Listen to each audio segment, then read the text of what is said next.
Hey everyone, welcome back to Papa's Workshop. In today's video, I want to show you a new product that I have that's really going to be beneficial to me. This is the 1000-watt power inverter that I'm going to put into my truck. Now, why is this so important? This is so useful because oftentimes when I'm helping my kids and grandkids with the remodel of their homes, there's no power on. And we have a lot of the battery-powered tools, granted, but they need to be charged.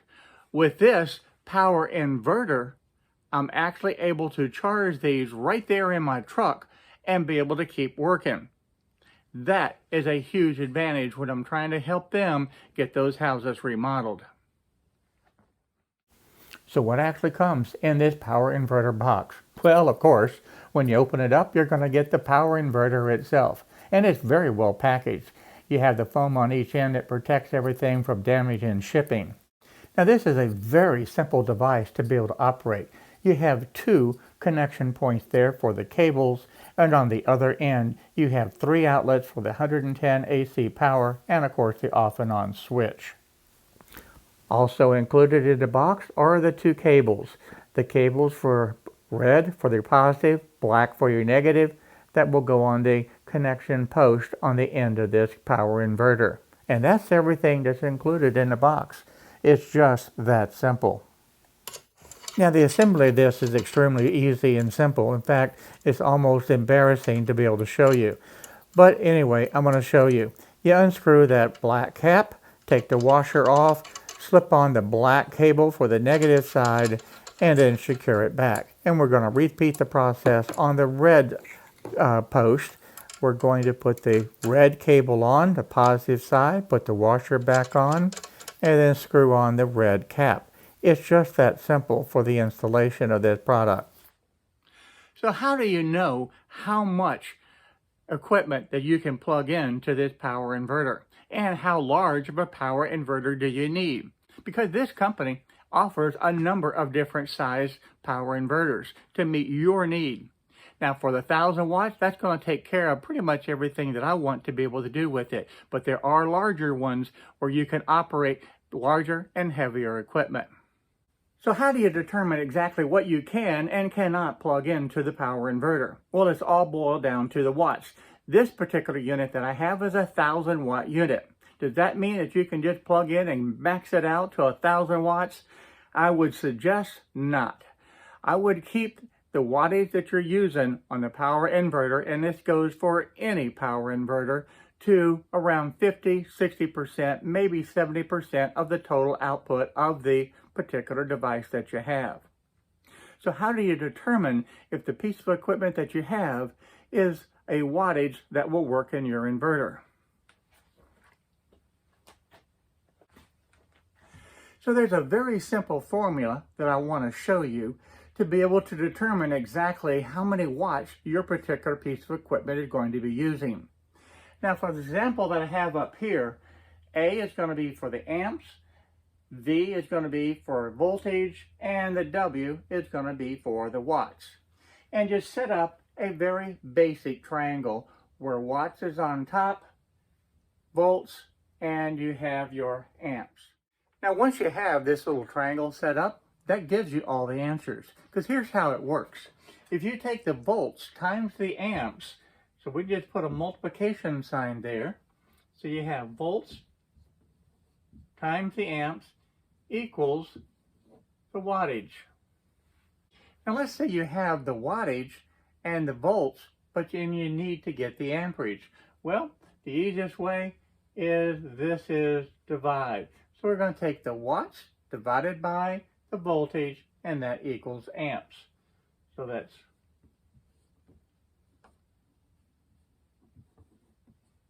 and the same thing applies for the other one. If you take the watts and divide that by the amperage, that will give you the volts.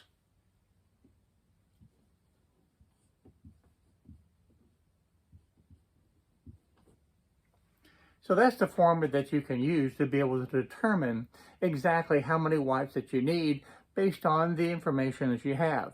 Now most commonly, you're going to have on the data plate of the piece of equipment, you're going to have the volts and the amperage listed. And then it's just simply multiplying the volts times the amps, and you're going to be able to get the wattage.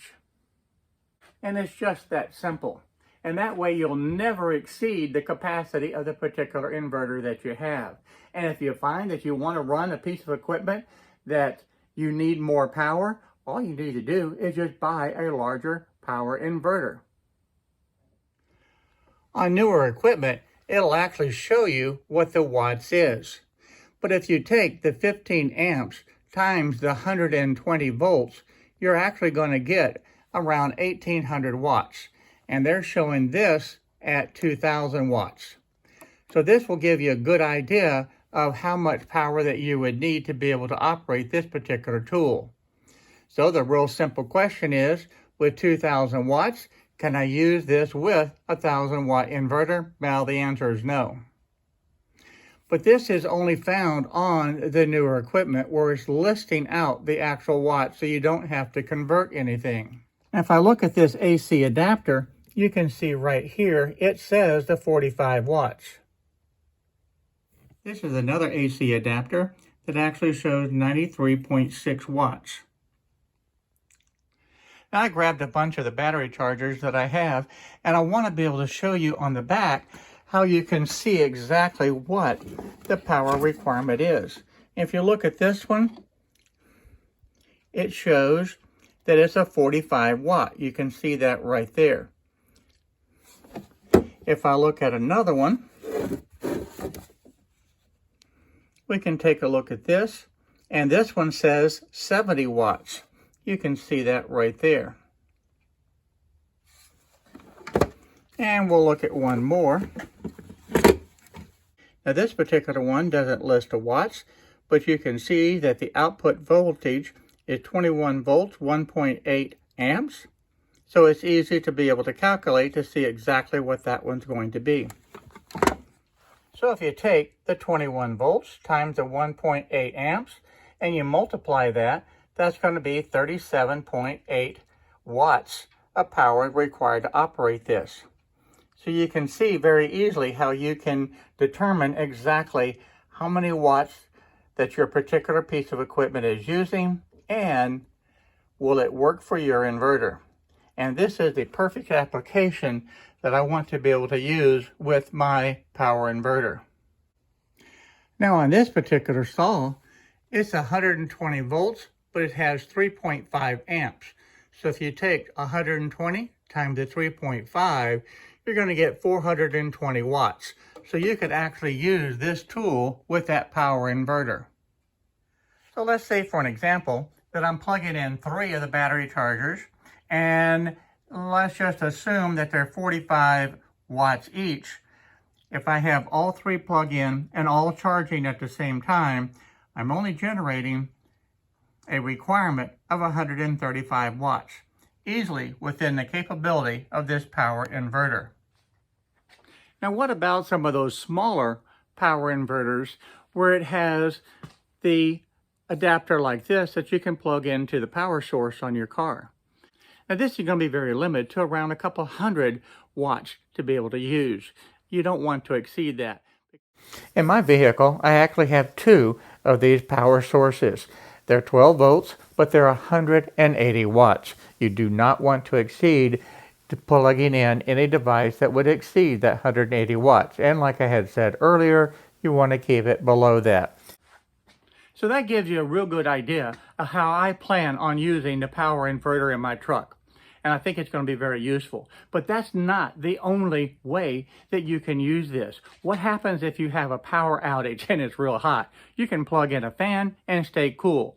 Same thing with some of these space heaters. Just look and verify the wattage, and you can plug in the space heater and be able to stay warm in the event of a power outage. Just don't exceed the wattage that's on your particular power inverter. Very important to keep that in mind. Now I want to share a very brief story with you. 2005, we had Hurricane Katrina in this area, and I lived through that along with my family. This area was totally devastated. We were without power for over 3 months, and that was a life-changing event. And if it was not for having the power inverters in the vehicle, and other devices that we had, it would have been even worse. One of the tasks that I had with the company that I was working was to be able to get the buildings back up and operational and hire staff to be able to run that building. And I used the power inverters in my car to set up a complete office on the road with all the computers, the printers, everything that I needed to be able to accept the applications, process applications, and be able to completely function as if I had regular power, and all out of the back of my car. The power inverter was a lifesaver in being able to accomplish that job. Now, some of the newer vehicles actually have the power inverters in them. My son's truck, for an example, does have the power inverter in it, and that can be very, very useful. But older vehicles like mine does not have that. So I have to be able to have a separate one that's an add-on after the fact, if you will, and that's why I really love having this 1,000-watt inverter that I can have in my truck. Let's go out to the vehicle itself and let's show you exactly how to be able to attach this to the vehicle. Now, the first thing I want to do is just grab a small piece of wood and be able to secure the power inverter to it.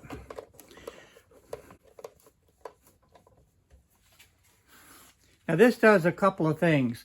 It makes it where you have a good place to put this and support it when it's in the vehicle. And the other thing that it does, it allows a place to put the chargers themselves. Now, for the demonstration today, I'm only going to put 2 screws in, but that'll work. And then the next thing we're going to do is attach the cables. I have a good stable place to be able to secure this, and I'm going to put the other cable on. To attach this cable, I'll just simply unscrew the red cap, pull off the flat washer, slip the cable on. This is the red cable for the positive side. Put the flat washer back on and replace the red cap. The next step is attach the cables to the battery itself. I'm going to start with the negative cable and verify that I'm attaching this to the negative terminal on the battery, and then I'll remove this plastic red cover that's on the positive side of the battery. And sometimes this cover is a little bit difficult to get loose, but once you do, it will expose the positive terminal and you can attach the red cable to this positive terminal. And now I'll turn on the power inverter, and you can see the light turn on, indicating that there's power to it. I'm going to take another charger and we'll plug that one in. We'll set that right here and we'll plug this in.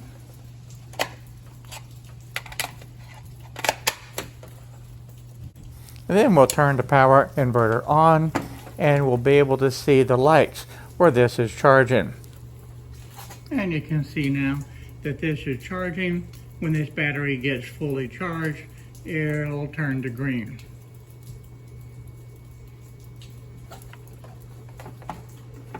So I can set those there and they will charge. If you need the extra power to be able to run the engine, you can do that as well. So you can see having a power inverter is a perfect tool to have in your vehicle to be able to keep you in operation and working on the job site, or in times of an emergency where you need that power, you can still have the power at your fingertips. And it's very, very easy to be able to set up and get charging those batteries. So you can run your laptops, your tablets, charge all your power tools. You can even run some small power tools as well as a standalone if you have the wattage to be able to do it. Should you need to have larger requirements, by all means, you can purchase a larger power inverter. So I hope this video has been very helpful today, and I hope that you take the opportunity to subscribe right down there, hit the bell notification, and come back for the next videos that I do. Look forward to seeing you real soon. Okay, bye-bye.